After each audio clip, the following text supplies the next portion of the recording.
తెలంగాణ ఆంధ్రప్రదేశ్ రాష్ట్రాల తాగునీటి అవసరాలపై చర్చించి నిర్ణయం తీసుకునేందుకు కృష్ణానది యాజమాన్య బోర్డు త్రిసభ్య కమిటీ ఇవాళ సమావేశం కానుంది. హైదరాబాద్లోని జలసౌధ వేదికగా కేఆర్ఎంబీ సభ్య కార్యదర్శి సతీష్ కాంబోజ్, తెలంగాణ నీటిపారుదల శాఖ engineer in chief Ramesh Babu, AP జలవనరుల శాఖ ఈఎన్సీ నరసింహమూర్తి సమావేశం కానున్నారు. మే నెలాఖరు వరకు తాగునీటి అవసరాల కోసం సాగర్ కుడి కాల్వ ద్వారా తమకు 10 టీఎంసీల నీరు ఇవ్వాలని ఏపీ ఇటీవల బోర్డును కోరింది.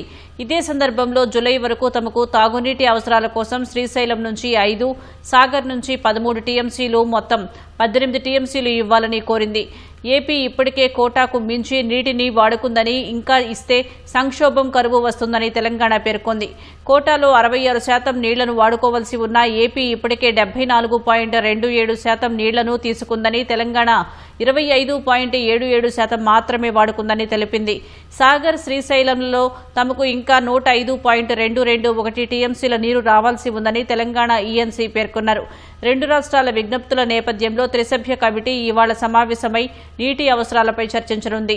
ప్రస్తుతం శ్రీశైలంలో 39, నాగార్జున సాగర్లో 157 టీఎంసీలకు పైగా నీరు అందుబాటులో ఉంది.